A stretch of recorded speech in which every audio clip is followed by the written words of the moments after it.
Ready, folks. So this is Dan with Canine Behavior Society. Today I'm going to be giving my reaction to Dylan Jones' video.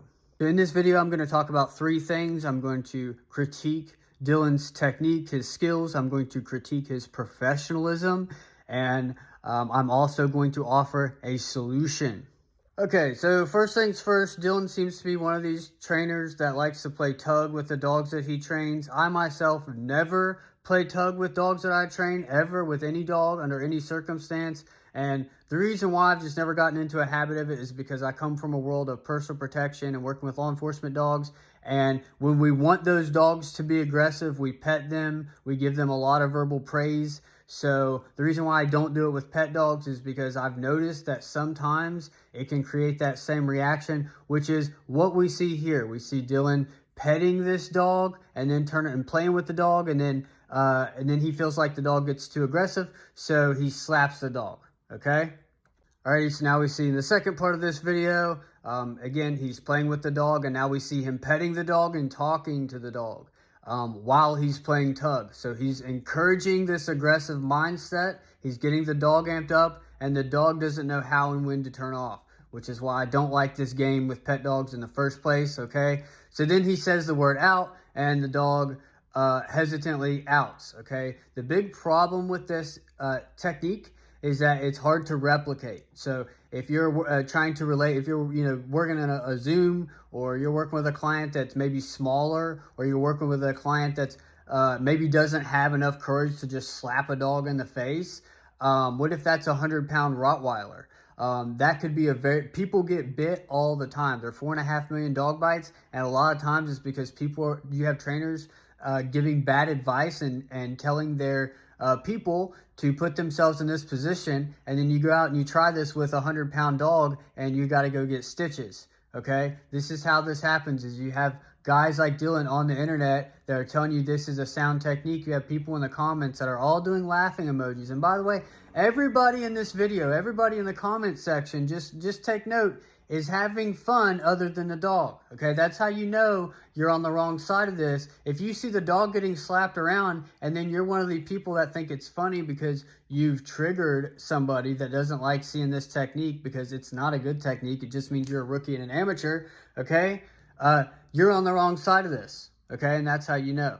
The second thing we're going to talk about is professionalism, okay? If you guys notice this woman's body language, she is laughing to appease him, okay? Think about from her scenario. She has this guy, this is clearly their first consultation, okay? He's a 30-year-old some man, highly energetic, and he's over 6 foot tall, and he's acting like an idiot in her house, and it's just her and her scared dog, and she's just seen this guy slap her dog pretty hard in the face twice, and now he's basically looming over her and jumping up and down in her living room. She doesn't have a choice but to laugh. And anybody with emotional intelligence knows that this woman is laughing to appease him, because in the moment she's probably thinking to herself, I have this, this guy in my house who's acting this way. I can't wait for him to leave. But she can't just say that, okay? Because clearly this guy is mentally unstable and unpredictable. All right, so the first point that I made was I critiqued Dylan's skill. I critiqued his professionalism. And now I'm going to offer a solution, okay? I work in dog rescues, dog shelters. I work a lot with pet dog owners.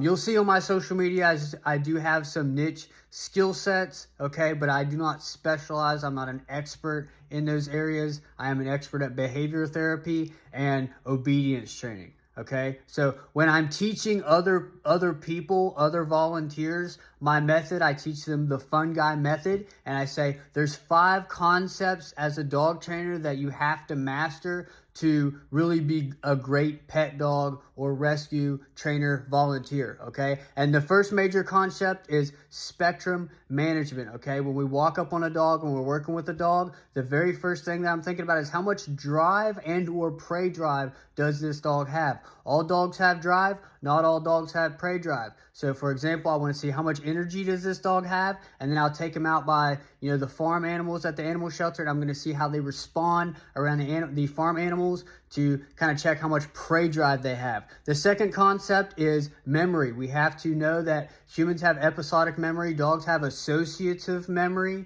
And this is why dogs don't loan money to each other. This is why dogs don't build restaurants and build homes and have an economy, okay? It's because they have a short-term memory. They build associations, while humans have episodic memory, okay? We think about religion. We think about our earliest memories. We see our life kind of in an episode. Dogs do not visualize their life the same way, okay? So the third concept that I want everybody to master is the 3 modes of reinforcement, and I teach that non-reinforcement. I don't even use the 4 quadrants. I use my own set of reinforcement, which is the 3 modes of reinforcement, and I preach that non-reinforcement is the portal to understanding behavior therapy. Once you know how to consciously use non-reinforcement to your advantage to shape the dog's behavior, you'll begin to start to understand the major concepts behind the work of Mary Jones, okay? This is why in my program in the fungi method, I don't use words like alpha. I don't use words like dominance, okay? When we're using behavior therapy and behavior modification sessions, okay? I teach my members, I teach them the same language that Mary Jones teaches, which is counter-conditioning, sensitization, desensitization, systematic sensitization and desensitization. Okay, all of these, threshold, flooding, I teach those words, and I teach the techniques and concepts around those words, because if I were to tell you just be a dominant over your dog, you're going to get into this word salad territory and not be able to describe to somebody what it means to be alpha or dominance, okay? So this is why in my program, in the 4th concept, I really, I teach people the concepts behind Mary Jones, okay? The 5th concept, okay, that I teach everybody to master in my program is, the dog training world needs an update in language. So much of the confusion in the dog training world has to do with the linguistics surrounding how we apply our techniques, not necessarily that we mean or say different things, because a lot of us use different language, but we get the same outcomes, okay? So in my program, I've taken upon myself to update this language, okay? Edward Thorndike in The Law of Effect, he says that organisms repeat behaviors that bring reward and avoid behaviors that bring punishment, okay? I've updated that to the fungi's law, which states that dogs repeat behaviors that bring reward and avoid behaviors that bring correction. In my program, we distinguish between the word punishment and correction, and the reason why is because in classical conditioning, there is the 5th element, that's called pairing, okay? And in my program, we use a lot of pairing when we're using the 3 modes of reinforcement, because I want all dog handlers that are using the fungi method to be in the mindset to be able to switch gears between reward, corrections, and non-reinforcement to be able to shape behavior, okay? So that is the fungi method. The 5 concepts, just one more time, just to review, are spectrum management, memory. The 3rd concept is the 3 modes of reinforcement. The 4th concept is fungi's law. Dogs repeat behaviors that bring reward and avoid behaviors that bring correction. And the 5th concept is the teachings of Mary Jones, okay? So I hope that everybody has found great value in this video. Good luck to Dylan, okay? I hope Dylan takes this video, takes this critique, and makes himself better, because we need great people. We need smart people in our community. Thank you, everyone. Have a good day.